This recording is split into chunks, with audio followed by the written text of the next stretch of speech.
এই কোরআন হলো এমন একটা কিতাব যেই কোরআনের মধ্যে ভুল তো দূরে থাক, সন্দেহ পর্যন্ত নাই। জোরে বলেন না সুবহানাল্লাহ। একবিংশ শতাব্দীর শ্রেষ্ঠ বিজ্ঞানী, গত 400 বছরও যার চাইতে দামি বিজ্ঞানী দুনিয়াতে আসে নাই। এই পানি বিজ্ঞানী, নাম তার ডক্টর মরিস বুকাইলি। এই ডক্টর মরিস বুকাইলি আল্লাহর কোরআন গবেষণা করে সে মনে প্রাণে নিয়ত করে নিয়েছে কোরআনের ভুল বের করবে। এজন্য কোরআন তেলাওয়াত করা শিখেছে, শেখার পরে কোরআনের ভুল বের করবে। এক জায়গায় পেয়ে গেল কোরআনের মধ্যে ফেরাউনের লাশের তথ্য পেয়ে গেল। ফেরাউনের লাশ ওই লোহিত সাগরের মধ্যে ডুবায় ডুবায় মারছে। এটা কি সত্য নাকি? ফেরাউনের লাশ গবেষণা করার জন্য মিশরে চলে গেল ডক্টর মরিস বুকাইলি। মিশরে যাওয়ার পরে ফেরাউনের লাশটা গবেষণার জন্য অনুমতি নিয়ে নিল। নেওয়ার পরে ফেরাউনের লাশ গবেষণা করলো। আল্লাহ রাব্বুল আলামিন কোরআন মাজিদের মধ্যে বলেন, ফাখাযনাহু ওয়া জুনুদাহু ফানাবাদনাহুম ফিল ইয়াম্মি। আল্লাহু আকবার। আল্লাহ রাব্বুল আলামিন কোরআন মাজিদের মধ্যে বলছেন, আমি আল্লাহ রাব্বুল আলামিন ফেরাউন এবং তার বাহিনীর কথা আল্লাহ বলছেন, তাদেরকে সমুদ্রের মধ্যে ডুবায় মারছি। সমুদ্রের পানি মিঠা পানি নাকি লবণাক্ত পানি? ফেরাউনের লাশটা গবেষণা করলো। করার পরে ফেরাউনের লাশের মধ্যে এমন এক প্রকার আয়োডিন পেল ডক্টর মরিস বুকাইলি, এমন এক প্রকার লবণ পাইল। এই লবণের কথা তো কোরআনের মধ্যে ফেরাউনের লাশ কোথায় মরেছে এটার কথা আল্লাহ আনছেন। এই ফেরাউনের লাশ থেকে যে পদার্থগুলো পেল, এগুলো নিয়ে ওই জায়গায় যে সমুদ্রের পানির নিচে গবেষণা করলো। করার পরে সমুদ্র থেকে যে আয়োডিন পেল, ফেরাউনের লাশের মধ্যে হাজার হাজার বছর থেকে যে লাশকে মমি বানানো হয়েছে, ওই লাশের মধ্যে একই আয়োডিন লবণ পাওয়া গেল। সুবহানাল্লাহ। ডক্টর মরিস বুকাইলি সে কোরআনের ভুল ধরতে গিয়া ফেরাউনের লাশ গবেষণা করছে। করার পরে নাকে খড় দিয়ে বলে গেছে যে এই কোরআনের মধ্যে আল্লাহ যত তথ্য দিয়েছে, কোরআন আধুনিক বিজ্ঞানের সাথে সাংঘর্ষিক না। কোরআনে যা বলছে আধুনিক বিজ্ঞান পূর্বে ওইটা ভুল বললেও বর্তমান আধুনিক বিজ্ঞান মডার্ন সায়েন্স বলছে কোরআন যা বলেছে আগে আমরাই ভুল বলেছি। কোরআনের কাছে এসে বলে কোরআন সত্য, আমরাই ভুল। ডক্টর মরিস বুকাইলি গবেষণা করে নিজের জীবনের ভুল বের করে কালেমা পড়ে মুসলমান হয়ে গেছে। সুবহানাল্লাহ। তার মানে এই কোরআন যে সত্য এর মধ্যে কোনো সন্দেহ। আল্লাহ রাব্বুল আলামিন আয়াতের পরের অংশে বলছেন, লিতাহকুমা বাইনান নাসি বিমা আরাকাল্লাহ।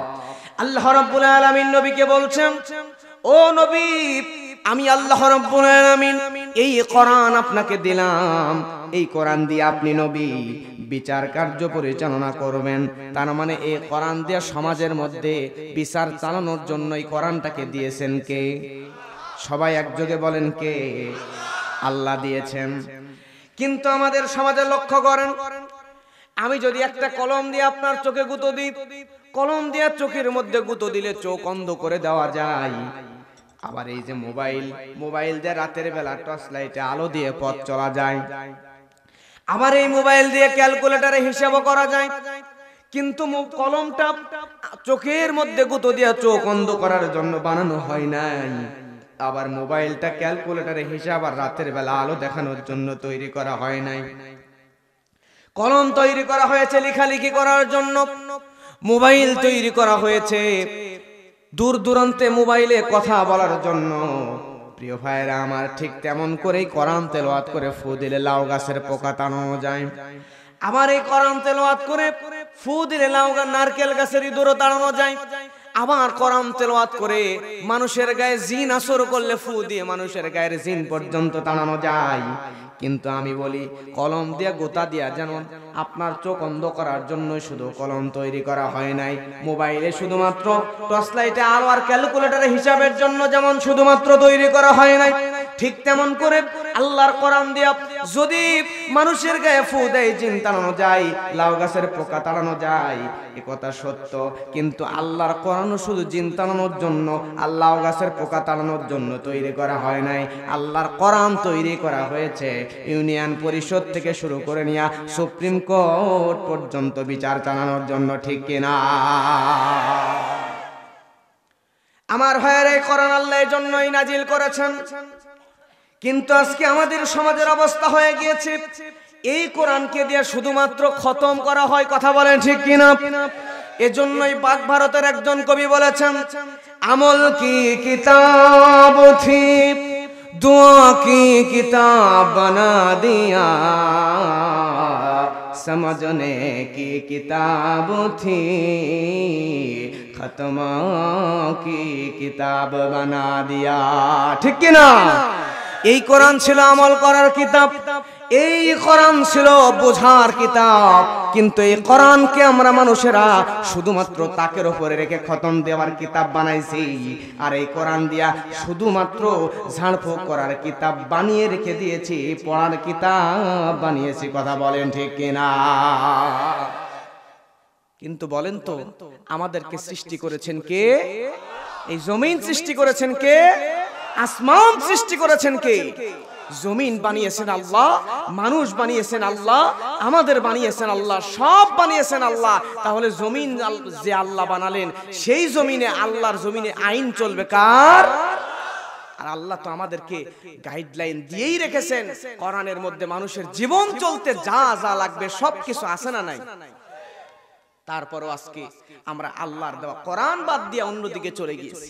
আল্লাহ তো সূরা আরাফের মধ্যে বলছেন, আলা লাহুল খালকু ওয়াল আমরু তাবারাকাল্লাহু রব্বুল আলামিন, আল্লাহু আকবার বলেন। সৃষ্টি যার, আইনও চলবে তার, কথা বলেন ঠিক কিনা? কিন্তু আজকে আমরা দুনিয়াতে আমরা সব আল্লাহর বলে দাবি করি, কিন্তু যখন এই কোরআন দিয়ে সমাজ বাস্তবায়ন করবে, কোরআন দিয়ে সমাজ চলবে, এই কোরআনের আলোকে আমাদের রাষ্ট্র চলবে, সমাজ চলবে, পরিবার চলবে, এই কথা যখন সামনে আনা হয়, তখন আমাদের সমাজের একটা শ্রেণীর মানুষ এটা মেনে নিতে পারে না। তারা চায় হুজুররা, সমাজের ভালো মানুষরা শুধুমাত্র মসজিদ, মাদ্রাসা, খানকা এগুলো নিয়ে পড়ে থাকবে, আর আমরা এই দেশটা পরিচালনা করব, কথা বলেন ঠিক কিনা? কিন্তু আগামীর বাংলাদেশ কোরআন হাদিস ওয়ালার বাংলাদেশ, আগামীর বাংলাদেশ হুজুরদের বাংলাদেশ, আগামীর বাংলাদেশ নবীওয়ালা মানুষদের বাংলাদেশ, কথা বলেন ঠিক কিনা? আমার ভাইয়েরা লক্ষ্য করেন, এখন বলবেন হুজুর এই কোরআন আছে ১৫০০ বছর আগে থেকে, এই কোরআন দিয়ে তো ওয়াজ হচ্ছে, কিন্তু আমাদের সমাজে এই কোরআনের ওয়াজে কাজ হয় না কেন? কারণ আছে না নাই? এর বাস্তবতাও আছে। বলবেন হুজুর ওয়াজ তো হচ্ছে অনেক, দিনের পর দিন, বছরের পর বছর, মাসের পর মাস ওয়াজ হয়, কিন্তু ওয়াজ দিয়ে কাজ হয় না, কারণটা কি? কারণ আছে, কারণ হচ্ছে দুইটা, আমি বের করেছি। এক নাম্বার কারণ, আমি হুজুর কথা বলছি, আমার মধ্যে যদি এর আমল না থাকে, প্রিয় ভাইয়েরা, নাম দিয়েছেন তাফসিরুল কোরআন মাহফিল, তাফসির করার জন্য আল্লামা জালালউদ্দিন সুয়ুতী রহমাতুল্লাহ আলাইহি বলেছেন মোটামুটি 15টা এলেম লাগে। এই 15টা এলেম যদি না থাকে, সে তাফসির করতে পারে না। আমার ভাইয়েরা, কোরআনের তাফসির করার জন্য ইলমুল লুগাতিল আরাবিয়ার জ্ঞান লাগে, ইলমুল নাহউ, ইলমুল সরফ, ইলমুল ইস্তিকাক, ইলমুল কিরাত, ইলমুল মাআনি, ইলমুল বাদি, ইলমুল বায়ান, ইলমুল উসুলুদ্দিন, উসুলুল ফিকহ, ইলমে ফিকহ, উসুলুল হাদিস, এরকম ইলমে নাসিখ মানসুখ, ইলমুল কিরাত, এরকম ইলমে লাদুনি, 15টা এলেম লাগে। আমাদের সমাজে বক্তাদের হয়তোবা বড় বিশাল বড় আলেম, 14টা এলেম তার থাকতে পারে, কিন্তু 15 নাম্বার ইলমে লাদুনি, ইলম এবং আমলের সমন্বয়, এটা আমাদের সমাজের আলেমদের মধ্যেও খুব কম দেখা যায়, কথা বলেন ঠিক কিনা? আমি হুজুর কথা বলছি, আমার কথা আপনার হৃদয়ে রেখাপাত করবে না ততক্ষণ যতক্ষণ আমি নিজে ওইটার উপর আমল না করে আপনার কাছে বলবো, কথা বলেন ঠিক কিনা? আমার কথা আপনি বুঝবেন, মানবেন, হৃদয়ে টাচ করবে, আপনি বুঝতে পারবেন এই হুজুর আমল করে কিনা। আমার কথা যদি আপনার হৃদয়ের গভীরে রেখাপাত করে, আমার কথা যদি আপনার মানতে ইচ্ছা করে, আমল করতে ইচ্ছা করে, বুঝবেন আমার মধ্যে আমল আছে। আর আমি ওয়াজ করতেছি, আমি কাঁদতে কাঁদতে আমার চোখের পানি দিয়া জুব্বা ভিজে যায়, কিন্তু শ্রোতারা সামনে বসে বাদাম খায় আর হাসে, ওই ওয়াজের 4 পয়সার দাম নাই, কারণ এই বক্তার নিজের মধ্যে আমল নাই, এজন্য শ্রোতারাও আমল করতে চায় না, কথা বলেন ঠিক কিনা? আর 2 নাম্বার, এই সমাজের মধ্যে ততদিন পর্যন্ত পরিপূর্ণ কোরআন হাদিসের ওয়াজ করার পর কাজ হবে না, যতদিন পর্যন্ত এই সমাজের ইউনিয়ন পরিষদ থেকে শুরু করে নিয়ে সুপ্রিম কোর্ট পর্যন্ত কোরআন দিয়ে বিচার চালানো হবে, ধরে বলেন ঠিক কিনা? আমার ভাইরা, আমি যে ওয়াজ করছি, আমি আমার জীবনের বাস্তবতা থেকেই বলছি। আমি এক মাহফিলে ওয়াজ করতে উঠছি, আমি ওয়াজ করে নামার পরে দেখতেছি আমি হুজুরের জুতা নাই, আমার জুতা নাই। আমি ওয়াজ করছি করে নামার পরে আমার জুতা নাই।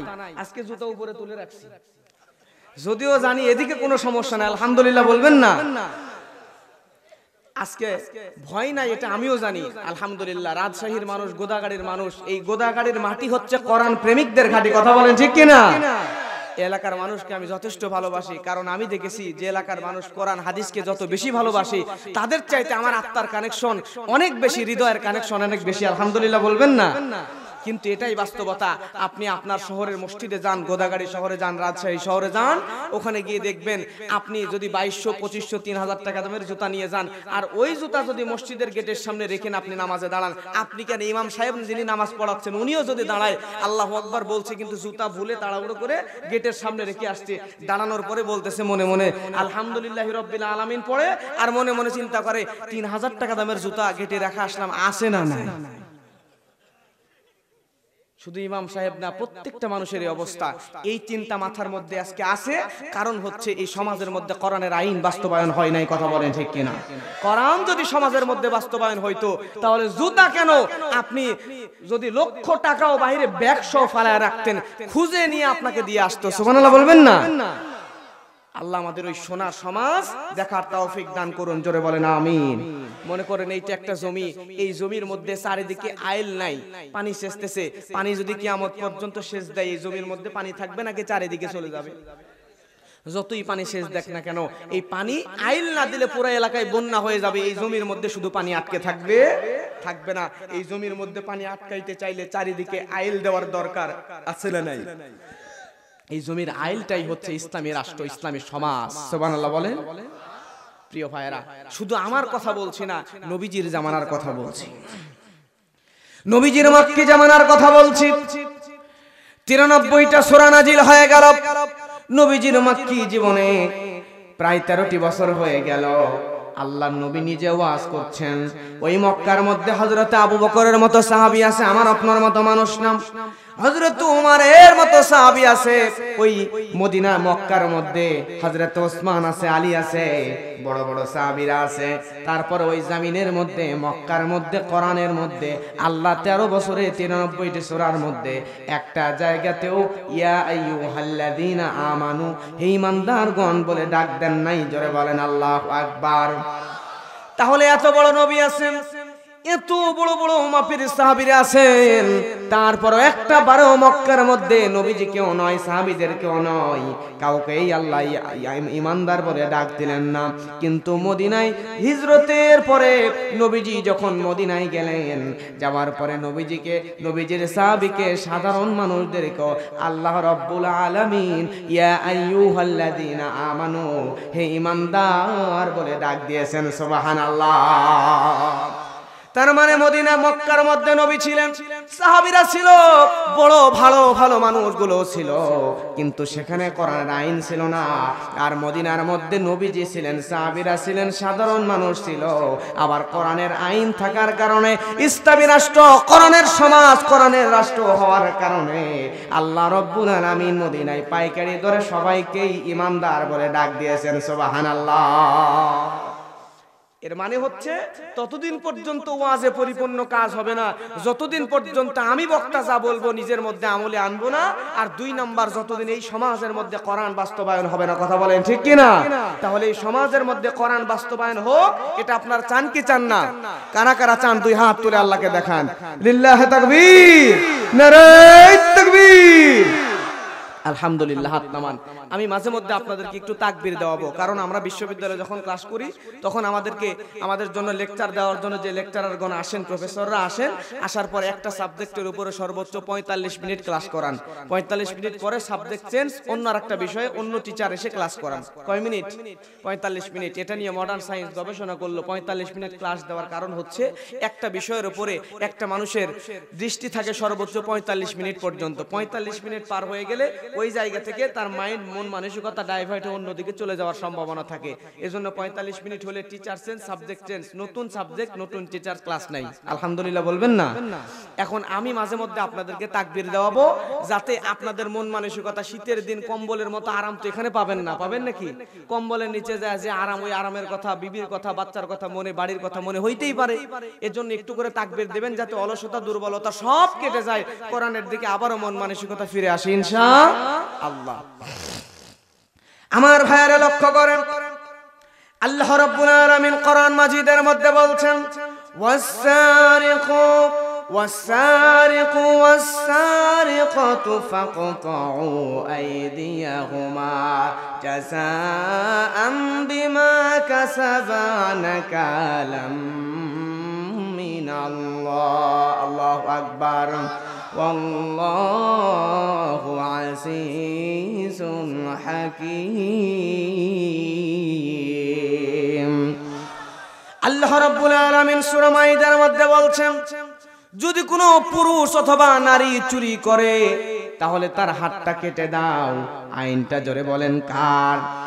অর্ডারটা করলেন আল্লাহ। কিন্তু আমাদের সমাজের মধ্যে এই আইন বাস্তবায়ন আছে নাকি? আমাদের সমাজে যারা আইনের ছাত্র তারা বলতে পারবেন, একজন চোর যদি চুরি করে ওই চোরকে 3 মাস থেকে 3 বছরের জেল দাও। সংবিধানের আমার ভাইয়েরা 379 নাম্বার ধারা, এর সাথে কিছু কিছু জরিমানা করো। এটা হলো বাংলাদেশের আইন। নাউজুবিল্লাহ বলবেন না? মনে করেন আপনাদের এলাকায় একজন শেষরা চোর আছে না, শেষরা চোর চুরি করতে গেছে, মুরগি চুরি করতে গেছে, দেশি মুরগি চুরি করতে যায়, ধরা পড়ছে, ধরা পড়ে জেলে নিয়ে গেছে। জেলের মধ্যে খালি ছোট ছোট শেষরা চোর থাকে নাকি বড় বড় মাপের খুনি ডাকাত এরাও থাকে? এখন যদি একটা চোর জেলে ঢুকাইছে, ঢুকানোর পরে সামনে বিশাল মোচওয়ালা, সেই রকম বডিওয়ালা, দানবের মতো একজন ডাকাত দাঁড়ায় আছে। দানবের মতো লোকটার দেখে চোর যখন সালাম দিয়ে সাইডে দাঁড়ায়, তখন ডাকাত জিজ্ঞেস করে, তুই কেন জেলে আসছিস, কি করছিস বল, কয়টা মারছিস?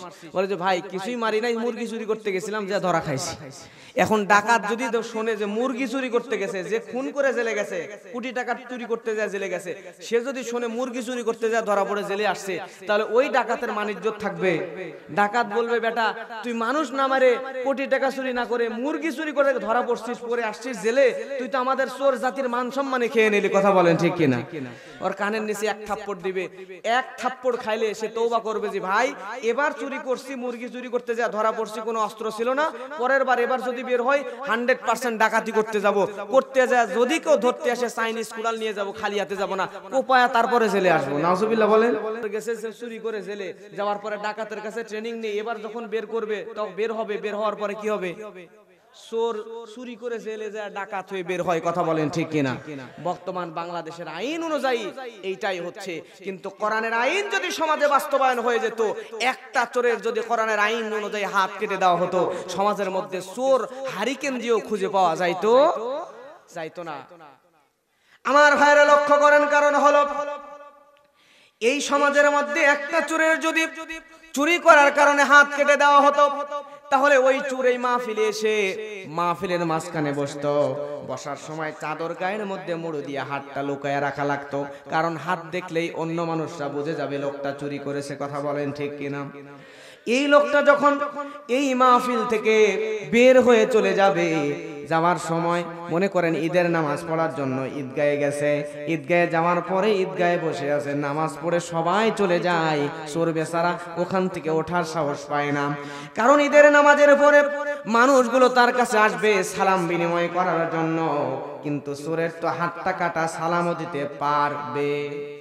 এখন ঈদগাহে যায় সালাম যদি কেউ দিতে আসে আর হাত যদি সামনে আগাতে না পারে, হাত যদি বের না করে, তাহলেও তো অপমান। আবার হাত বের করলেও তো বুঝে যাবে লোকটা চুরি করে ধরা পড়ে এই জায়গায় ঈদের নামাজ পড়তে আসতে, ঠিক কিনা? সেই ঈদগাহ থেকে সবার আগে বের হতে পারবে না, কারণ হাত বের করতে পারবে না, লজ্জায় বসে থাকবে। আজকে যে ব্যক্তি চুরি করে জেলে যাওয়ার পরে ডাকাত হয়ে বের হয়ে আসে, বুক ফুলিয়ে সমাজের মধ্যে ঘুরে বেড়ায়, আবার মসজিদে গিয়ে সামনের কাতার ইমামের পিছনে বসে, বসার পরে মসজিদের সবচাইতে টাকাওয়ালা মানুষটা সবচাইতে বড় পদ ভাগিয়ে নেয়। কথা বলেন ঠিক কিনা? কিন্তু চুরি করার পরে জেলে দিয়া তারে 3 মাস পরে ছেড়ে দিয়া ডাকাত হওয়ার সুযোগ না দিয়া হাতটা যদি কেটে দেওয়া হতো, তাহলে ওই হাত কাটা চোর কোনোদিন মসজিদের সামনের কাতারে বসে বড় বড় কথা বলার সাহস পাইতো না। কথা বলেন ঠিক কিনা? এই চোর চুরি করতে গেলে হাত কেটে দেওয়ার পরে এই চোর যদি মানুষের বাড়িতে কাজ করতে যায়, হাত কাটা দেখে তারে কাজেও নিত না। কথা বলেন ঠিক কিনা? ভিক্ষা করতে গেলে ভিক্ষাও দিত না, কারণ হাত নাই, মানুষ বুঝে যাবে লোকটা চোর, চুরি করে হাত কাটছে। ঠিক না বে ঠিক? ভিক্ষাও দিতে চাইবে না। বাড়িতে গেলে বউ বলবে তুমি তো কাজ করতে পারো না, চুরি করতে গেছিলা কোন দুঃখে। বউয়ের কাছে অপমান, শ্বশুর বাড়িতে গেছে 2-3 জন জামাই একসাথে, চোর যদি শ্বশুর বাড়িতে যায় হাতটা যদি কাটা থাকে, শ্বশুর তাহলে অন্য জামাইয়ের তুলনায় কদরের বেশি করবে না কম করবে?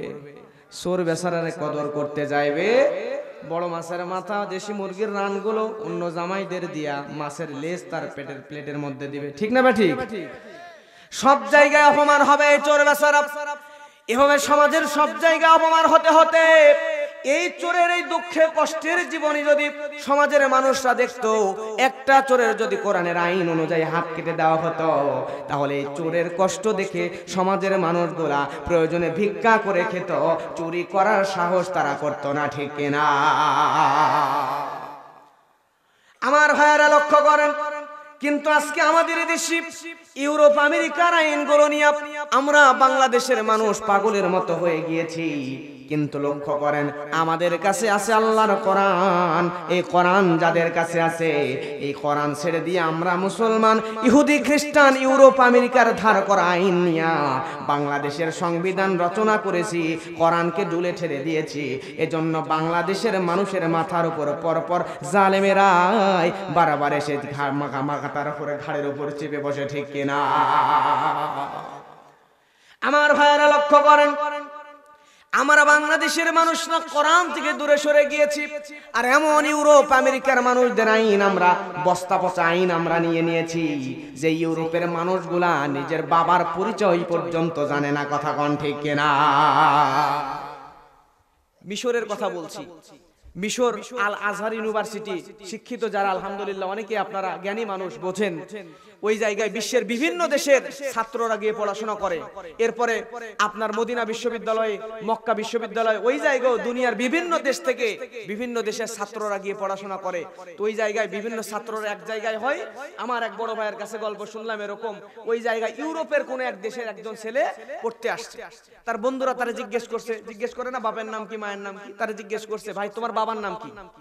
এখন এই ছেলেটা তার বাপের নাম জানে না। সুবহানাল্লাহ বলবেন না নাউজুবিল্লাহ বলবেন? তখন বলছে ভাই 1 মিনিট আমি শুনে জানাচ্ছি। মায়ের কাছে ফোন দিছে, ইউরোপে মায়ের কাছে ফোন দিছে, দেওয়ার পরে বলতেছে মা আমার বাবার নাম জানো কি? মা বলে বাবারে তোর বাবার নাম যে কি সেটা তো আমিও জানি না, ডায়েরি বের করে দেখতে হবে, তারপর তোরে জানাচ্ছি। ডায়েরি বের করছে, করার পরে দেখে 1 জন 2 জন নাই, প্রায় 40-45 জন ওর মায়ের বয়ফ্রেন্ড। জোরে বলবেন না নাউজুবিল্লাহ? 40-45 জনের মধ্যে কার সাথে মিলন হয়েছে, ওই সন্তান হয়েছে, তার মা নিজেও জানে না। এবার এই ছেলে ইংল্যান্ডের কোর্টের মধ্যে মামলা করছে নিজের মায়ের জন্য, যে আমার বাপের পরিচয় তুমি আমার এনে দাও। বন্ধুরা ছোট করবে, করার পরে এই যুবকের কথায় ওই দেশের কোর্টের মধ্যে মামলা শুরু হয়ে গেছে, মামলা চলতেছে। এইবার এই ছেলের মা বাধ্য হয়ে তার 40-45 জন যতগুলো বয়ফ্রেন্ড ছিল প্রত্যেককে কোনোভাবে ম্যানেজ করে নিয়ে আসছে, আইসা সবার ডিএনএ টেস্ট করছে, করার পরে তার ছেলের ডিএনএ টেস্ট করছে, করার পরে 40-45 জনের মধ্যে একজনের সাথে তার ছেলের ডিএনএ ম্যাচ করছে, মিলে গেছে। একজন পিতা খুঁজে পারছে, তার মানে ডিএনএ টেস্ট ছাড়া তাদের পিতাকেও খুঁজে পাওয়া যায় না। জোরে বলেন না নাউজুবিল্লাহ? আজকে আমরা বাংলাদেশের মানুষ, আহারে এখন বলেন তো রাগ কেউ করবেন না, শুধু মন থেকে বলেন যদি আল্লাহ নবী আপনার উপরে লানত দেয়, তাহলে প্রিয় ভাইরা আপনাকে কি জান্নাতে কোনোদিন যাওয়ার কোনো সম্ভাবনা আছে? এর জন্য পায়ে হাত দিয়ে বলি, আপনি আমার ভাই, আপনাকে নিয়েই আমি জান্নাতে যেতে চাই। আপনার সাথে আমার কোনো শত্রুতাও নাই, আমি শুধু চাই আপনি জান্নাতের পথে ফিরে আসুন। এই সুটটা খাইতে মজা, কিন্তু সুটটার মধ্যে এমন মারাত্মক বিষ আছে, বিষক্রিয়া আছে।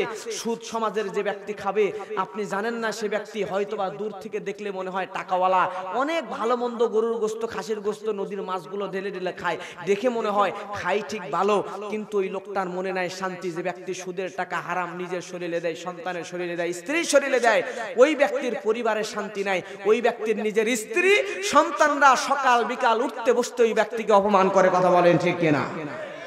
হয়তো দেখলে মনে করেন খাই দাই ফুর্তি করে বেড়ায়, অনেক টাকার মালিক সুদ খায়, কিন্তু আসলে প্রিয় ভাইরা ওই ব্যক্তির মতো অসুখী সমাজের মধ্যে আর একটাও নাই যে ব্যক্তি সুদের সাথে জড়িত। কথা বলেন ঠিক কিনা? এর জন্য জানা অজানা সুদের সাথে যদি আমরা জড়িত হয়ে যায়, আমরা এখান থেকে বের হয়ে আসবো ইনশাআল্লাহ। কারণ এই সুদটা কত ভয়ানক মহামারী। কষ্ট হয় আপনাদের? শেষ করে দিব? কয় মিনিট থাকবেন আর? কয় মিনিট? 3 ঘন্টা 5 ঘন্টা বললেন না, স্বাভাবিকভাবে বলেন। তাহলে কথা বলেন না, আবেগ নয় বিবেক দিয়ে বলেন। কতক্ষণ? কিন্তু মানুষ ওঠা বসে একজন দুইজনও যদি করেন তাহলে শেষ করে দেব। কিন্তু আর 10 15 20 মিনিট থাকবেন তো ইনশাআল্লাহ? হ্যাঁ, এই যে দেখেন, যদি আপনাদের প্রস্রাবের প্রয়োজন হয়, টয়লেটের প্রয়োজন হয়, যাইতে হয়, তাহলে আমার কাছে একটু অনুমতি নেবেন যে হুজুর একটু হাত তুলবেন, লজ্জা নাই, হুজুর একটু ছুটি নেব, আবার এসে বসবো, এই ওয়াদা দিয়ে যাবেন। আজকে একদিনই তো ইনশাআল্লাহ, এছাড়া উঠবো না আমরা ইনশাআল্লাহ। কষ্ট লাগলে উঠবেন না, কারণ আমি আগেই বলছি আপনি আমার ভাই, আপনি আমার মায়ের পেটের ভাই না হলেও হযরত আদম আলাইহিস সালামের সম্পর্ক অনুযায়ী আপনি আমার মুসলিম ভাই। কথা বলেন ঠিক কিনা? আমরা সবাই এক নবীরই সন্তান, হযরত আদম নবীর সন্তান। এই হিসাবে আপনি, আপনারও যে আদি পিতা আমারও সে আদি পিতা, আপনারও যে জাতির পিতা আমারও সে জাতির পিতা, আপনারও যে রুহানি পিতা আমারও সে রুহানি পিতা। শেষ নবী যেমন আর আপনাদের সবার আমারও এই উম্মাহ কেন্দ্রিক ভালোবাসার সাথে আমি আপনাদেরকে বলছি, আপনাদেরকে কষ্ট দিব না, শুধু ইসলামের জন্য, সংশোধনের জন্য বলবো। সংশোধন হব ইনশাআল্লাহ। আল্লাহ আমাদেরকে কবুল করুন। জোরে বলেন আমিন। আমার ভাইরা, সুদের 2 নাম্বার শাস্তি, জোরে বলবেন কয় নাম্বার? এখানেও সহিহ বুখারীর হাদিসের মধ্যে এসেছে, আল্লাহর নবী কি বলছেন? সহিহ বুখারীর মধ্যে আছে, আন সামুরাত ইবনে জুনদুব রাদিয়াল্লাহু তাআলা আনহু قال قال النبي صلى الله عليه وسلم رأيت الليلة رجلين آتياني فأخرجاني إلى أرض مقدسة। আল্লাহর নবী হাদিসের মধ্যে বলছেন, যদি কোনো ব্যক্তি সুদ খায় তার কি অবস্থা হবে দেখেন। নবীজি বলেন, আমি একদিন রাতের বেলা ঘুমায় গেলাম, ঘুমের মধ্যে আমি স্বপ্ন দেখলাম একজন দুইজন মানুষ আমাকে ঘুমের মধ্যে একটা পবিত্র ভূমিতে নিয়ে গেল, পবিত্র একটা ভূমিতে নিয়ে গেল। সেখান থেকে এমন একটা জায়গায় আমি গেলাম, যাই আমি নবীজি হাঁটতেছি, হাঁটতে হাঁটতে সামনের দিকে লক্ষ্য করলাম একটা রক্তের নদী আমি দেখতে পেলাম। কিসের নহর? রক্তের নদী। নবীজি লক্ষ্য করে দেখলেন ওই রক্তের নদীর ভিতরে একজন মানুষ হাবুডুবু খাচ্ছে। নদীর মাঝখান থেকে সাঁতরায় সাঁতরে নদীর তীরে আসার চেষ্টা করতেছে। এমন সময় তাকে দেখে নদীর তীরে আরেকজন ব্যক্তি দাঁড়ানো, তার সামনে বিশাল বড় একটা পাথর। যখন ওই ব্যক্তি সাঁতরা অনেক কষ্ট করে তীরের কাছে আসে, ওই তীরে দাঁড়ানো ব্যক্তিটা ওই বিশাল বড় পাথরটা হাতের উপরে নিয়া ওই লোক যে সাঁতরা তীরের দিকে আসার চেষ্টা করে তার মাথার উপরে এমন জোরে পাথরটা মারে, মাথা ছিন্ন বিচ্ছিন্ন হয়ে লোকটা আবার নদীর মাঝখানে চলে যায়। জোরে বলেন আল্লাহু আকবার। নবীজি লক্ষ্য করে দেখলেন যতবার ওই লোকটা নদীর মাঝখান থেকে, রক্তের নদীর মাঝখান থেকে তীরে আসার চেষ্টা করে, ততবার পাথর দিয়ে বাড়ি মারতেছে, ততবার পাথর দিয়ে মারতেছে, আবার মধ্যে চলে যায়। এই শাস্তি অবলোকন করার পরে, এই দৃশ্য দেখার পরে আল্লাহর হাবিব জিবরাইল আমিনকে জিজ্ঞাসা করলো, জিবরাইল, যে লোকটা নদীর মাঝখান থেকে সাঁতরায়া ধারে আসার চেষ্টা করে, আসলে বলো তো ওই লোকটাকে? জিবরিল আমিন বলে, ইয়া রাসূলুল্লাহ, ইয়া হাবিবাল্লাহ, এই লোকটা হলো সুদখোর, দুনিয়াতে সুদ খাইতো, যার কারণে এই লোকটার শাস্তি হবে এমন, রক্তের নদীর মধ্যে ফেলায় দেওয়া হবে। আর ওই লোকটা যতবার তীরে আসার চেষ্টা করবে, ওই লোকটাকে পাথর মেরে মেরে মাথা ছিন্ন বিচ্ছিন্ন করে আবারও নদীর মধ্যে ফেলায় দেওয়া হবে। আল্লাহু আকবার। সুদের শাস্তি হলে এত ভয়ানক, আপনি অবাক হয়ে যাবেন। আল্লাহ রাব্বুল আলামিন সূরা বাকারা কোরআন মাজিদের মধ্যে বলেন, ইয়া আইয়ুহাল্লাযীনা আমানুত্তাকুল্লাহা ওয়া যারু মা বাকিয়া মিনার রিবা ইন কুনতুম মুমিনিন। আল্লাহু আকবার। আল্লাহ রাব্বুল আলামিন বলে, হে ইমানদারেরা, ওহে তোমরা যারা ইমানের দাবি করো, তারা এই সুদ থেকে, তোমাদের যদি সুদের বকেয়া থেকে থাকে আপনি জানতেন না, কিন্তু এখন জানলেন, সুদ আপনি কাউরে সুদের উপর টাকা দিয়ে রেখেছেন। আপনি যদি ইমানদার হয়ে থাকেন, এই আয়াত শোনার পরে আল্লাহ বলেন, বান্দারে তুমি যদি ইমানদার হয়ে থাকো তাহলে সুদের সমস্ত বাকিয়াগুলো তুমি মাফ করে দাও, সুদের আর কোনো টাকা নিবা না, শুধু মূল টাকাটা নিয়ে সব বাকিয়া মাফ করে দিবেন। জোরে বলেন আল্লাহু আকবার। তার মানে সুদ মাফ করে দেওয়া লাগবে, সুদ খাওয়া যাবে যাবে না, এখান থেকে ফিরে আসা লাগবে।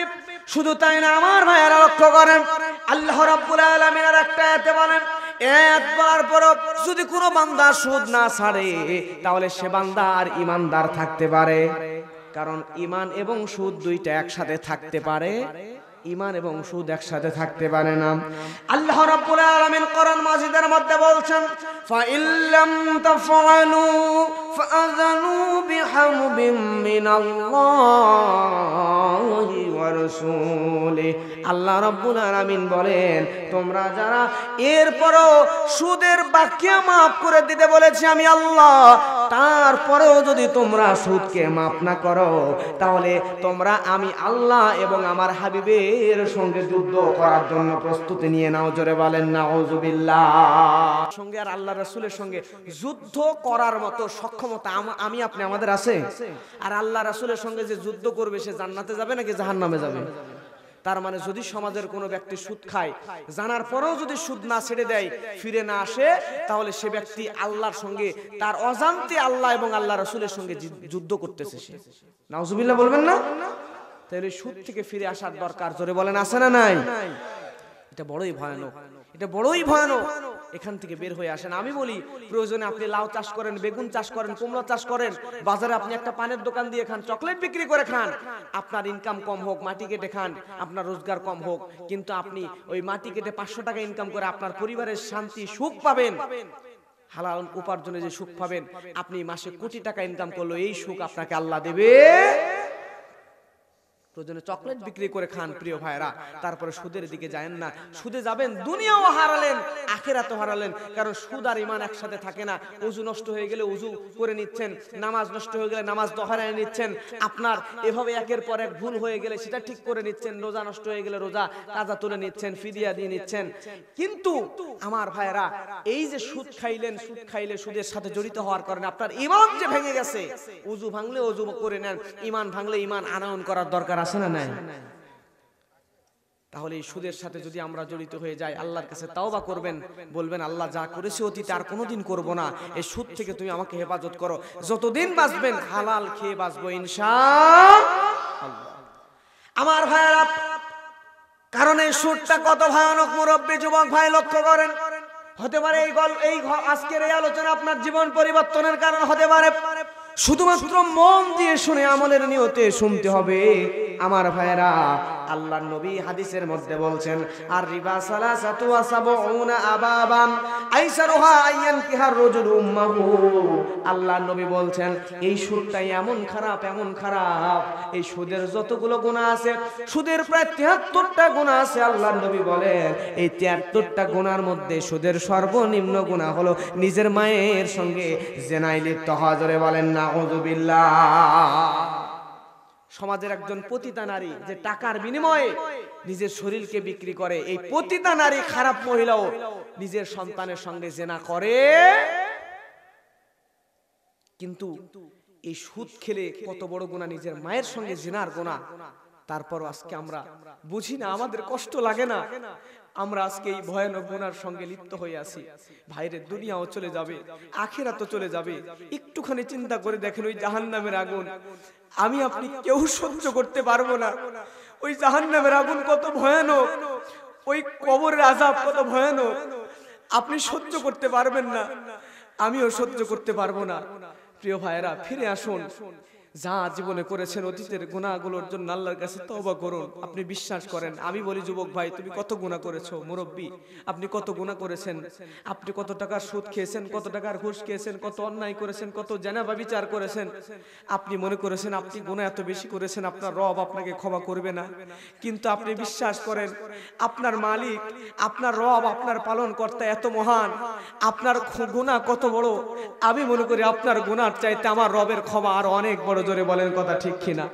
আপনি যতই গুনাহ করেন না কেন, আপনি যদি আল্লাহর কাছে ক্ষমা চান, মাপ চান, রব্বুল আলামিন জীবনে গুনাহ করেছি তুমি আমাকে মাফ করে দাও, বিশ্বাস করেন আমার রব আপনার অতীতের সব গুনাহ মাফ করে আপনাকে জান্নাতের পথ দেখায় দিবেন। জোরে বলেন সুবহানাল্লাহ।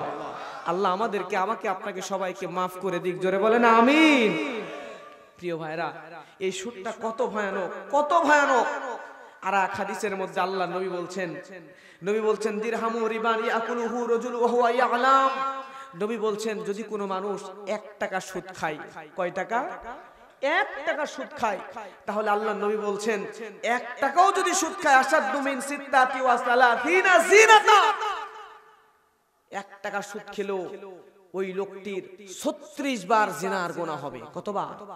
এখন আপনারা জ্ঞানী বিচক্ষণ মানুষ বলেন তো, 1 টাকার সুদ খেলে যদি 36 বার জিনার গুনাহ হয়, তাহলে 1000 টাকা যদি কেউ সুদের খায় তাহলে কয় হাজার বার জিনার গুনাহ হবে? 36,000 বার। এবার লক্ষ্য করেন, একজন পতিতা নারী টাকার বিনিময়ে যে যার দেহকে বিক্রি করে, এই নারী তার যৌবনের শুরু থেকে মৃত্যু পর্যন্ত যতবার জেনা করে, সারা জীবন একজন খারাপ মহিলা জেনা করেও 36,000 বার জেনা করতে পারে। কিন্তু আপনি মাত্র 1000 টাকার সুদের সঙ্গে জড়িত হয়ে 1000 টাকা সুদ খেয়ে ওই পতিতা নারীর চাইতে বেশি জেনার গুনাহ আমলনামার মধ্যে নিয়ে নিছেন। কথা বলেন ঠিক কিনা? প্রিয় ভাইরা, কোন জায়গায় আছি আমরা দেখেন। এখান থেকে ফিরে আসার দরকার। জোরে বলেন আছে না নাই? আল্লাহ আমাদেরকে মাফ করুক, আল্লাহ আমাদেরকে ক্ষমা করুন। জোরে বলেন আমিন। আমার ভাইরা লক্ষ্য করেন, কিন্তু আমাদের সমাজের মধ্যে এইরকম অবস্থা হয়ে গিয়েছে, একজন খারাপ মহিলার জানাজায় আমরা যেতে চাই না, একজন খারাপ মহিলার জানাজায় যেতে চাই না, পতিতা নারীর জানাজায় আমরা যেতে চাই না, কারণ মহিলাটা খারাপ, জীবনে সারা জীবন খারাপ কাজ করেছে। কিন্তু যে ব্যক্তি সমাজের টাটকা সুদখোর, সমাজের মধ্যে সুদ খাইতে খাইতে বাড়ি গাড়ি অট্টালিকা করে ফেলেছে, সমাজের চিহ্নিত সুদখোর মারা গেল, তারা জানাজায় লোকের অভাব হয় না। কথা বলেন ঠিক কিনা? কিন্তু আমরা বুঝি না, একজন মানুষ দাড়ি টুপি পরে জুব্বা পরে থাকলেই আমরা বিশাল কিছু মনে করছি, কিন্তু আসলে সে যদি এই মুনাফিক অন্তরের মধ্যে লালন করে সুদ খায়, এখান থেকে যদি ফিরে না আসে তাহলে তার জানাজায় যাওয়া ঠিক নয়। কথা বলেন ঠিক কিনা? কারণ সে তো জান্নাতেই যাবে না, আপনি তার জানাজায় যাই করবেনটা কি? আল্লাহ আমাদেরকে হেফাজত করুন। জোরে বলেন আমিন। আমার ভাইরা লক্ষ্য করেন, এখন বলবেন হুজুর সমাজের মানুষদেরকে সুদ থেকে ফেরাতে হলে সমাজের মানুষদেরকে সুদ থেকে ফেরানোর দরকার। জোরে বলেন আছে না নাই? মসজিদের মধ্যে সুদের বিরুদ্ধে ওয়াজ হয়, ইমাম সাহেব সুদের বিরুদ্ধে ওয়াজ করে, কিন্তু সুদ থেকে মানুষকে কেমনে ফেরানো যায় এ বিষয়ে কোনো কথা আমাদের সমাজের মধ্যে হয় না। কথা বলেন ঠিক কিনা? কিন্তু আল্লাহ রাব্বুল আলামিন কোরআনের মধ্যে সুদের বিপরীতে সুন্দর একটা সিস্টেম করে দিয়েছেন। বলেন আলহামদুলিল্লাহ।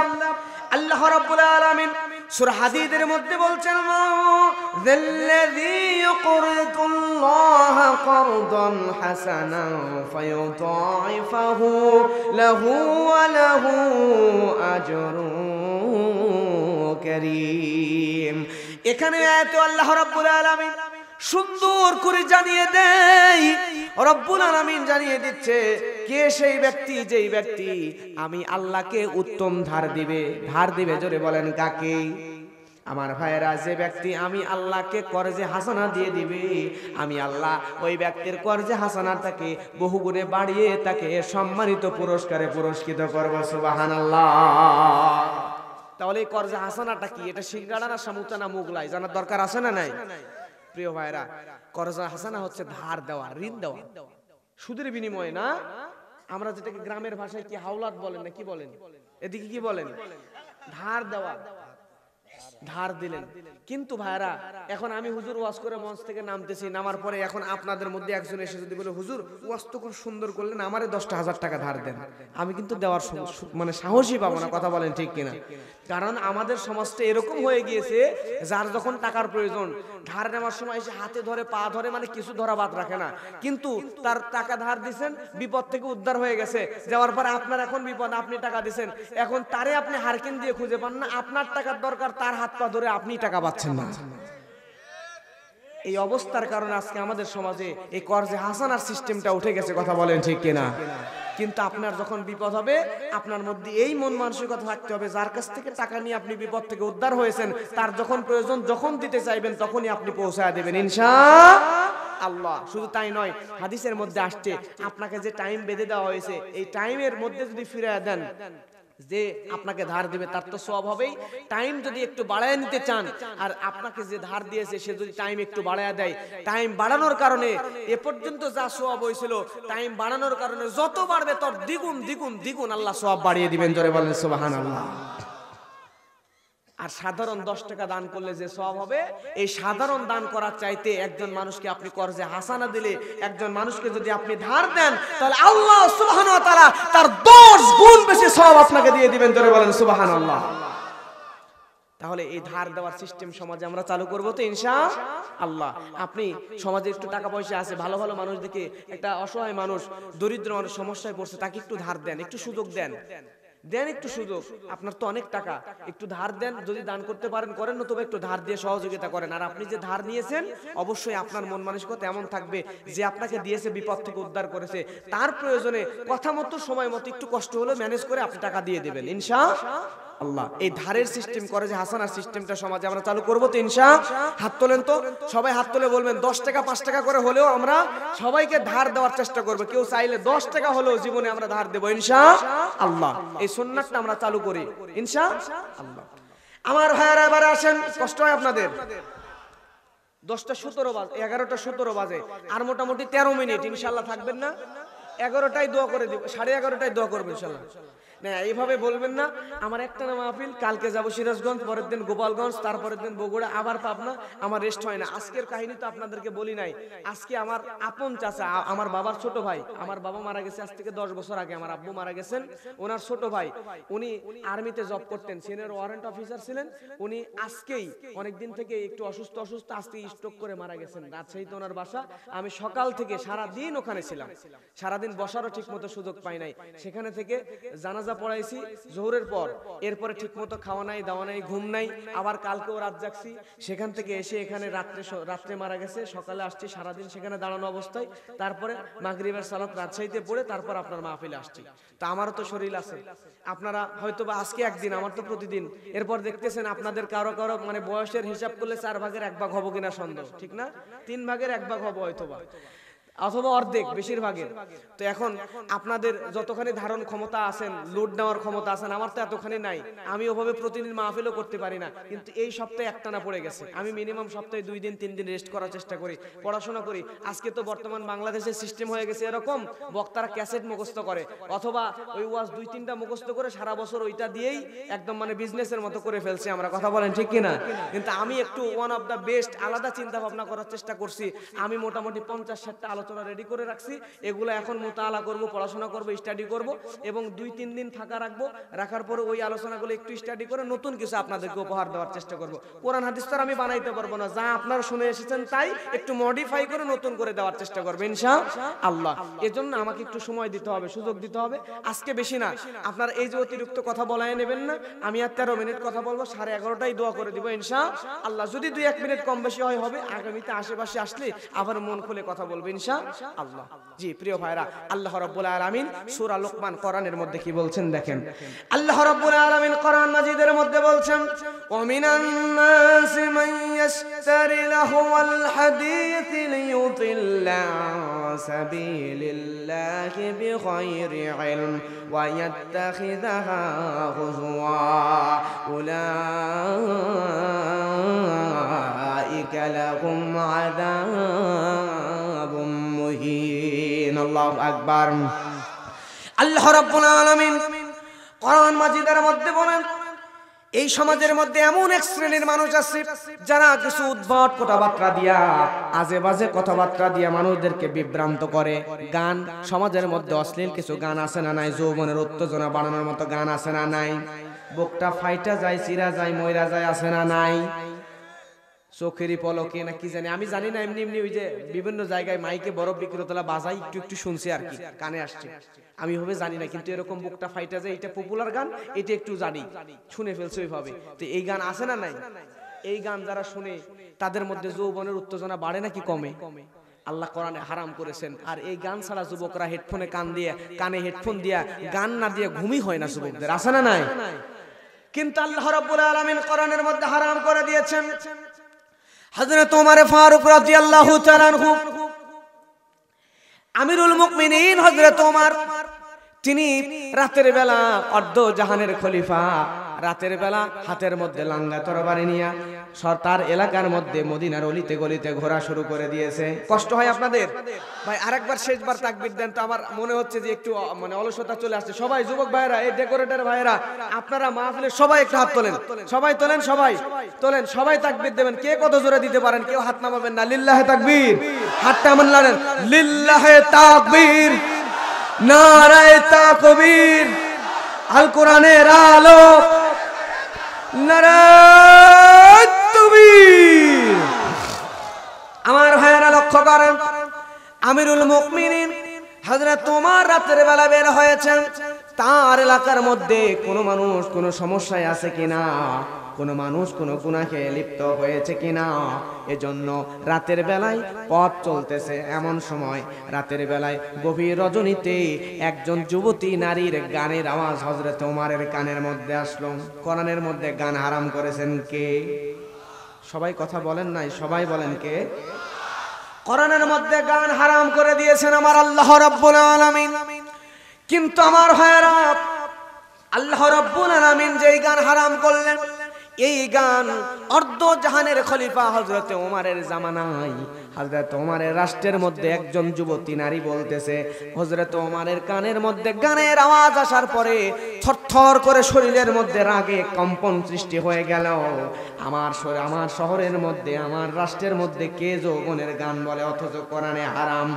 হযরত ওমর ওই যুবতী নারীর বাড়ির গেটের সামনে গিয়ে ডাকাডাকি শুরু করলো, ওহে যুবতী, কে তুমি? অর্ধ জাহানের খলিফা হযরত ওমরের জামানার মধ্যে, ওমরের রাষ্ট্রের মধ্যে যৌবনের উত্তেজনা আসে, এমন গান বলতেছ? কোন যুবকের মাথা তোমার কোলের মধ্যে নিয়ে এমন গান বলতেছ? তুমি দরজা খুলো, কালকে তোমাকে ওমরের কাঠগড়ায় তুলবো। জোরে বলেন মারহাবা।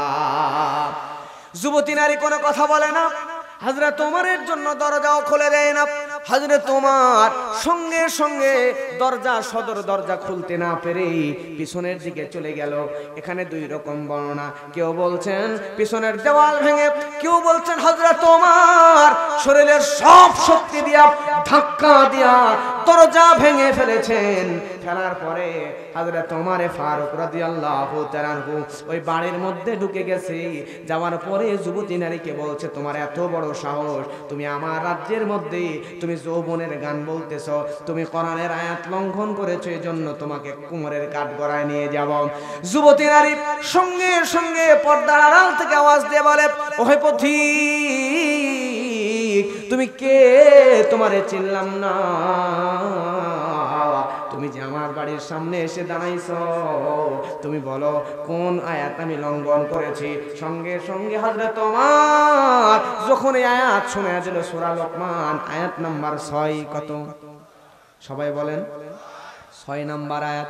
এই আয়াত শোনার পরে এই যুবতী নারী সঙ্গে সঙ্গে বলে, হযরত ওমর, আমি যদি কোরআনের একটা আইনের একটা বিধান লঙ্ঘন করার কারণে আমাকে ওমরের দরবারে ওমরের কাঠগড়ায় দাঁড়িয়ে শাস্তির ব্যবস্থা করতে পারো, তাহলে তুমি যুবক এই রাতের বেলা আমি যুবতী নারীর ঘরের মধ্যে ঢুকেছো, ঢোকার কারণে তুমি কোরআনের 2টা আয়াতে 3টা আইন লঙ্ঘন করেছো, তাহলে তোমাকে ওমরের কাঠগড়ায় নিয়ে যায় কি শাস্তি দেওয়া হবে? জোরে বলেন না মারহাবা। যুবতী নারী বলে, ও পথিক, আমাকে তুমি সাধারণ মেয়ে মনে করো না, আমি হলাম পবিত্র 30 পারা কোরআনের হাফেজ। আল্লাহু আকবার। এই পুরা কোরআন আমার আল্লাহ আমার সিনার মধ্যে ঢুকাইছেন।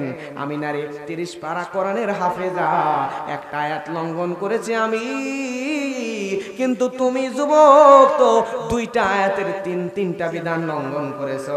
হযরত ওমর এতক্ষণ রাগী, আরো রাগ বেড়ে গেছে, কারণ হযরত ওমর ফারুক রাদিয়াল্লাহু তাআলা আনহু তিনি যেদিন ইসলাম কবুল করেছেন, বিশ্ব নবীকে হত্যা করতে গিয়ে যাওয়ার পথে হযরত ওমর তার লঙ্গা তরবারিটা বিশ্ব নবীর কদম মোবারকে দিয়া আল্লাহ নবীর কাছে ওয়াদা করেছেন, ইয়া রাসূলুল্লাহ আমি ওমর আজকে থেকে আমার তরবারি আপনার কদম মোবারকে দিয়ে দিলাম, আমি ওমর আজকে থেকে আপনার জন্য ইসলামের জন্য নিজেকে বিলিয়ে দিলাম। সুবহানাল্লাহ। সেদিন ইসলাম কবুল করার পর থেকে আমি ওমর তো জীবনে কোনোদিন কোনো একটা কোরআনের বিধানের বিরুদ্ধে যাই নাই, আর যারাই কোরআনের বিরুদ্ধে গেছে আমি ওমর লাঙ্গা তরবারি দিয়ে তাদেরকে শায়েস্তা করেছি। আল্লাহু আকবার। তাহলে আমি কোরআনের কোন আয়াত আমি লঙ্ঘন করলাম, কোন বিধান আমি লঙ্ঘন করলাম? ও যুবতী নারী তুমি বলো। সঙ্গে সঙ্গে যুবতী নারী বলতেছে তুমি কোরআনের যে আয়াত লঙ্ঘন করেছো তা হলো সূরা বাকারার মধ্যে আল্লাহ রাব্বুল আলামিন বলেন, ওয়ালাইসাল বিরু বিআতাতুল বুয়ুতা মিন যুহুরিহা ওয়ালাকিন্নাল বিররা মান وأتوا البيوت من أبوابها واتقوا الله لعلكم تفلحون। আল্লাহ রাব্বুল আলামিন কোরআন মাজিদের মধ্যে বলেন পিছনের দরজা দিয়ে মানুষের গৃহে ঢোকার মধ্যে কোনো কল্যাণ নাই। মুমিনগণ তোমরা যখন মানুষের বাড়ির মধ্যে ঢুকবা তখন সদর দরজা সামনের দরজা দিয়ে ঢুকবা। সুবহানাল্লাহ। কোন দরজা? সদর দরজা। কিন্তু হযরত ওমর ঢুকছে কোন দরজা দিয়ে? পিছনের দরজা। পিছনের দরজা দিয়ে ঢুকছে, তাও আবার দরজা ভাঙ্গিয়া ঢুকছে। যুবতী নারী এই আয়াত যখন শোনা দিছে হযরত ওমরের মাথা গরম হওয়ার থেকে আস্তে আস্তে ঠান্ডা হওয়া শুরু করছে। হযরত ওমরও ভয় খেয়ে গেছে। সুবহানাল্লাহ বলবেন না? আরে আমি করলাম কি মেয়ের ভুল ধরতে গিয়া আমি তো নিজেই মহা বিপদে পড়ে গেছি। জোরে বলেন না মারহাবা। আমার ভাইয়েরা, এবার হযরত ওমর এতক্ষণ বলল হয় যুবতী, আর এখন বলে মা বুঝলাম আমি একটা আয়াত লঙ্ঘন করে ফেলেছি, কিন্তু আর কোন আয়াতটা লঙ্ঘন করেছে তুমি একটু বলো। সুবহানাল্লাহ বলবেন না? এতক্ষণ বললো যুবতী, সেখান থেকে এখন মা কি বলে। আমার ভাইয়েরা লক্ষ্য করেন, এবার মেয়েটাকে বলে মা কোন আয়াত লঙ্ঘন করেছি তুমি বলো। সঙ্গে সঙ্গেই এবার যুবতী নারী সূরা নূরের আয়াত তেলাওয়াত করে শোনাচ্ছে। আল্লাহ রাব্বুল আলামিন সূরা নূরের মধ্যে বলেন, ইয়া আইয়ুহাল্লাযীনা আমানু লা তাদখুলু বুয়ুতান গায়রা বুয়ুতিকুম হাত্তা তাস্তানিসু ওয়া তুসাল্লিমু আলা আহলিহা যালিকুম খায়রুল লাকুম লাআল্লাকুম তাযাক্কারুন। আল্লাহ রাব্বুল আলামিন সূরা নূরের 27 নম্বর আয়াতের মধ্যে দুইটা বিধানের কথা বলেছেন। হে মুমিনগণ, কাদেরকে বলছেন? মুমিনগণ ইমানদারকে বলছেন, হে মুমিনগণ তোমরা নিজেদের ঘর ব্যতীত অন্য কারো ঘরে যখন প্রবেশ করবা তখন অনুমতি নিবা। কি নিবা? অনুমতি নিবা। আর 2 নম্বরে আল্লাহ রাব্বুল আলামিন বলেন তাস্তানিসু ওয়া তুসাল্লিমু আলা আহলিহা যালিকুম খায়রুল লাকুম লাআল্লাকুম তাযাক্কারুন। আল্লাহ রাব্বুল আলামিন বলেন এটাই উত্তম হবে। 1 নম্বরে তোমাদেরকে অনুমতি নিয়ে ঢোকা লাগবে, আর 2 নম্বরে মানুষের বাড়িতে যখন প্রবেশ করবা সালাম দেওয়া ব্যতীত প্রবেশ করবা না। মারহাবা। তাহলে 1 নম্বর আয়াতের 1 নম্বর বিধান হলো বাড়িতে ঢুকতে গেলে কোন দরজা দিয়ে ঢোকা লাগবে? ওমর ঢুকছে কোন দরজা দিয়া? 2 নম্বরে বাড়িতে ঢোকার সময় অনুমতি নেওয়া লাগবে কিনা? অনুমতি নিছে না, দরজা ভাঙ্গা ঢুকছে। 3 নম্বর সালাম দিয়ে ঢোকা লাগবে কিনা? যে দরজা ভাঙ্গা ঢুকে সে কি আবার সালাম দেয় নাকি? তাহলে ওই মহিলা কয়টা আয়াত লঙ্ঘন করছে? কয়টা আয়াত? একটা। ওমর লঙ্ঘন করছে কয়টা আয়াত? মারহাবা বলবেন না? জোরে বলেন আল্লাহু আকবার। আমার ভাইরা, হযরত ওমর রাদিয়াল্লাহু তাআলা আনহু বেকায়দায় পড়ে গিয়েছেন। হযরত ওমর ফারুক রাদিয়াল্লাহু তাআলা আনহু সঙ্গে সঙ্গে এবার মহিলাকে বলছে, মা তুমি বলো তুমি কে, আর তুমি যৌবনের গান কেন বলতেছিলা? মহিলা বলতেছে, ওহে যুবক, আমি যৌবনের গান বলতেছিলাম না, আমি আমার কষ্টের কথাগুলো ব্যক্ত করছিলাম। তুমি হয়তো আমাকে চিনবা, আমি হলাম আল্লাহর নবীর সাহাবী হযরতে সাদ। আল্লাহর নবীর সাহাবী হযরতে আব্দুল্লাহ ইবনে সাদের স্ত্রী। কার স্ত্রী? আব্দুল্লাহ ইবনে সাদের স্ত্রী।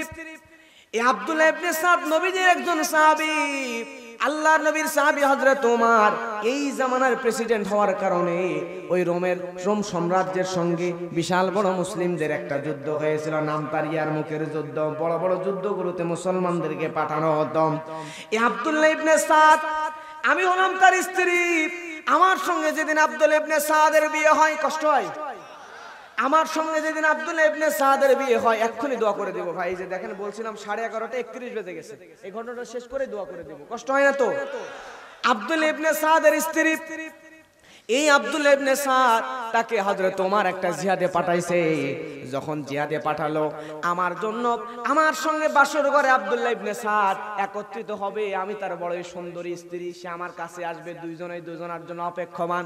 এমন সময় হযরত আব্দুল্লাহ ইবনে সাদের জন্য মদিনায় কে যেন এসে বলতেছে, জিহাদের ডাক এসেছে হযরত ওমরের। আমার স্বামী সঙ্গে সঙ্গে বের হয়ে চলে যেতে লাগছে। আমি বললাম, প্রাণের স্বামী, আপনি যে জিহাদের ময়দানে চলে যান, আপনাকে তো ভালো করে আমি কাছেও পেলাম না, আপনি চলে যান, আপনি একটু আমার কাছে আসেন, আপনার সঙ্গে একটু দেখা সাক্ষাৎটা হোক। প্রাণের স্বামী তখন বলে, ও আমার প্রাণের স্ত্রী, আমি এখন জিহাদের ময়দানে চলে যাব, কারণ আল্লাহ বলছেন, ইয়া আইয়ুহাল্লাযীনা আমানু আতিউল্লাহা ওয়া আতিউর রাসূল ওয়া উলিল আমরি মিনকুম। আল্লাহ রাব্বুল আলামিন তো বলছেন, হে ইমানদারেরা, তোমরা আমি আল্লাহর আনুগত্য করো, আমার রাসূলের আনুগত্য করো, এবং আমার এই উম্মতের মধ্যে যারা উলিল আমর, এই আমার নবীর উম্মতের উলিল আমর যারা, তাদের আনুগত্য করো। অর্ডারটা কার? তাহলে উলিল আমরের আনুগত্য করা লাগবে। এখন উলিল আমর হচ্ছে আমাদের রব্দ জাহানের খলিফা হযরত ওমর। হযরত ওমরের আনুগত্য করা আমার জন্য ফরজ হয়ে গিয়েছে। আমাকে এখনই জিহাদের ময়দানে যাওয়া লাগবে। প্রাণের বিবিরে, আমি জিহাদের ময়দানে যায়া যদি শহীদ হয়ে যাই, তাহলে তোমার সঙ্গে জান্নাতে দেখা হবে। আর যদি শহীদ না হয়ে ফিরে আসি, তাহলে 3 মাসের মধ্যে যুদ্ধ শেষ হলে আমি তোমার কাছে ফিরে আসবো। সুবহানাল্লাহ। ওহে যুবক, আমার স্বামী আব্দুল্লাহ ইবনে সাদ সেদিন বাসুর ঘর থেকে বের হয়ে চলে গিয়েছিল। যাওয়ার পরে 3 মাস হয়ে গেল। 3 মাস পূর্ণ হওয়ার পরে আমার স্বামীর পক্ষ থেকে আমার কাছে একটা চিঠি আসলো। এই চিঠির মধ্যে লেখা আছে, ও প্রাণের বিবি, ও প্রাণের বিবি রে, তোমার কাছে আমি যে আসবো, তোমার সঙ্গে আমি দেখা করব, কিন্তু হযরত ওমর আমার ছুটি শেষ হওয়ার সঙ্গে সঙ্গে আমাকে আবার নতুন আর একটা যুদ্ধে পাঠিয়ে দিয়েছে। আল্লাহু আকবার। 3 মাসের পরে এভাবে 6 মাস হয়ে গেল। 6 মাসের পরে আমি আবার জিহাদের ময়দানে চলে গেলাম, কারণ আমরা হলাম মুসলমান। এই মুসলমান আমরা, আমাদের সিনার মধ্যে আছে তাওহীদ। এই তাওহীদ উপড়ে ফেলতে কেউ পারবে না। আমরা तमाम বিশ্ব জয় করব। কথা বলেন ঠিক কিনা? তাওহীদ কি আমানত सीनों में है हमारे, आशा नहीं मिटाना नामो निशा हमारा। लिल्लाह तकबीर। এই লোকটা আব্দুল্লাহ ইবনে সাদ যখন জিহাদের ময়দানে চলে গেল 3 মাসের পর 6 মাস হয়ে গেল। 6 মাস পর আবার চিঠি দিয়ে বলে এখান থেকে আমাকে হযরত ওমর আর একটা যুদ্ধে পাঠাইছে, বিবিরে তোমার সঙ্গে দেখা হচ্ছে না, 9 মাস পরে অবশ্যই তোমার কাছে আসবো। এবার 3 মাস 6 মাস 9 মাস হয়ে গেল, 9 মাস পার হয়ে গেল, আমার স্বামী আর চিঠিও দেয় না, আসেও না। আমি যুবতী নারী কেমনে সহ্য করব? সহ্য করতে না পেরে আমি ঘরের মধ্যে আমার স্বামীকে স্মরণ করে করে আমার মনের কষ্টগুলো আমি সুরে সুরে বলতেছিলাম। আর এটাকেই তুমি হযরতে, তুমি পথিক, এটাকেই তুমি মনে করেছিলে আমি যৌবনের গান বলতেছি। সংমা তুমি একটু দাঁড়াও। দৌড় দিয়ে হযরত ওমর বাড়ির মধ্যে চলে গেলেন। যাওয়ার পরে বাড়ির মধ্যে হযরত ওমরের কন্যা বিশ্বনবীর স্ত্রী, আগে বিবাহ হয়েছিল অন্য জায়গায়, তারপরে স্বামী শহীদ হয়ে যাওয়ার পরে নবীজির সঙ্গে বিবাহ হয়েছিল হযরত ওমরের কন্যা, হযরত ওমরের মেয়ে, নাম তার হযরতে হাফসা রাদিয়াল্লাহু তাআলা আনহা।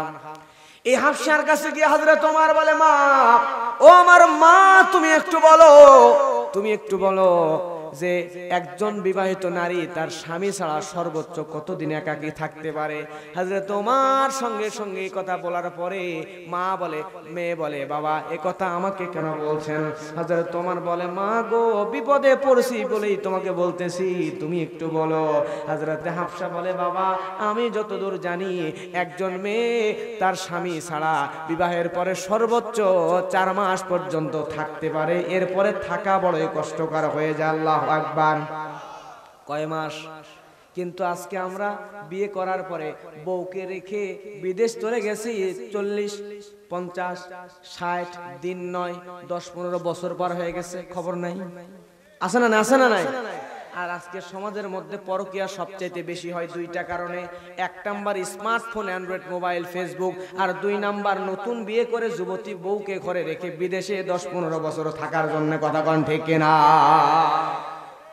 এর জন্য বিয়ে করবেন যুবক ভাই, চেষ্টা করবেন আপনি আপনার এলাকার মধ্যে কর্মসংস্থান তৈরি করার। আর যদি বিদেশে যান, যদি বাইরে চাকরি করেন, যান 4 মাসের মধ্যে একবার আসবেন স্ত্রীর কাছে, এটা চেষ্টা করবেন। যদি না পারেন, যেটা দিয়ে সম্ভব এরকম চাকরি করেন, নতুবা স্ত্রীর সাথে থেকে থাকার আপনি ব্যবস্থা করেন ইনশাআল্লাহ। তবে এরকম হতে পারে যে হুজুর আমরা তো চলেই গেছি বা যাইতেই হবে, বিপদ, খুব বিপদ, প্রবাসে না গেলেও সমস্যা, এখন সেক্ষেত্রে কি করব? এখানে 2টা বিষয় বুঝবেন ভালো করে। আপনি যাবেন, আপনার স্ত্রী যদি আপনাকে অনুমতি দেয়। আছে না কিছু স্ত্রী এরকম যে স্বামী বিদেশে যাবে, বউ যেতে দিতে চায় না, বউয়ের ইচ্ছার বিরুদ্ধে জোর করে টাকার নেশায় চলে গেছে। এখন এই বউ সে টাকা দিয়ে কি করবে? যুবতী মানুষ, তার তো স্বামীর প্রয়োজন আছে। এখন সে এই শয়তানের কুমন্ত্রণায় পইড়া নিজে গুনার মধ্যে পরকীয়ায় লিপ্ত হয়ে যায়। কথা বলেন ঠিক কিনা? তবে হ্যাঁ, আপনি যদি বিদেশ যাইতেই চান বউকে রেখে, তাহলে অবশ্যই আপনাকে নেককার ভালো ফ্যামিলির মেয়েকে বিয়ে করতে হবে, যে মেয়ের ওপর আপনার পরিপূর্ণ বিশ্বাস আছে এবং আপনার কাছে এসে বলবে, আমি ওয়াদা দিচ্ছি প্রাণের স্বামী, যতদিন আপনি বাইরে থাকবেন আমি আমার নিজের সতীত্বকে আমি হেফাজতে রাখবো, আমি কোনো খারাপ দিকে পা বাড়াবো না, এবং আপনি যতদিন পর্যন্ত আসবেন না আমি নিজেকে সেফ রাখার চেষ্টা করব। এরকম ওয়াদা দিয়ে সে ইচ্ছাকৃত যদি আপনাকে পাঠায়, তাহলে আপনার কোনো সমস্যা নাই। আপনি যতদিন ইচ্ছা থাকেন, আপনার স্ত্রী ভালো, কোনো সমস্যা নাই। তবে সে যদি তার ইচ্ছার বিরুদ্ধে আপনি চলে গেছেন, এখন আপনার বউকে অ্যান্ড্রয়েড মোবাইল কিনে দিয়েছেন আপনার সাথে ভিডিও কলে কথা বলার জন্য, এখন সে আপনার সাথে কথা বলতে বলতে ওই ক্রক্স কানেকশনে আর এক জায়গায় যা শুরু করছে পরকীয়া। যত গুনাহ করবে, তার ইচ্ছার বিরুদ্ধে গেছেন, সম্পূর্ণ গুনাহ সে করবে, আপনি স্বামী টোটালের ভাগ পাইবেন। কথা বলেন ঠিক কিনা? এজন্য বিয়ে করবেন যুবক ভাই, বিদেশ যদি যেতেই হয় ভালো ফ্যামিলির ভালো মেয়েকে, পর্দাওয়ালা, দিনদার, আল্লাহওয়ালা, ইখলাসওয়ালা মেয়েকে বিয়ে করবেন ইনশাআল্লাহ। তারপর যতদিন থাকেন সমস্যা নাই, কিন্তু ইচ্ছার বিরুদ্ধে যাবেন না। আর এমন তেমন বিয়ে করে বউ রাখা তো যাবেই না, যেখানে যাবেন একদম বেঁধে বেঁধে নিয়ে যাবেন ইনশাআল্লাহ। আল্লাহ আমাদেরকে বোঝার তৌফিক দান করুন, জোরে বলেন আমিন।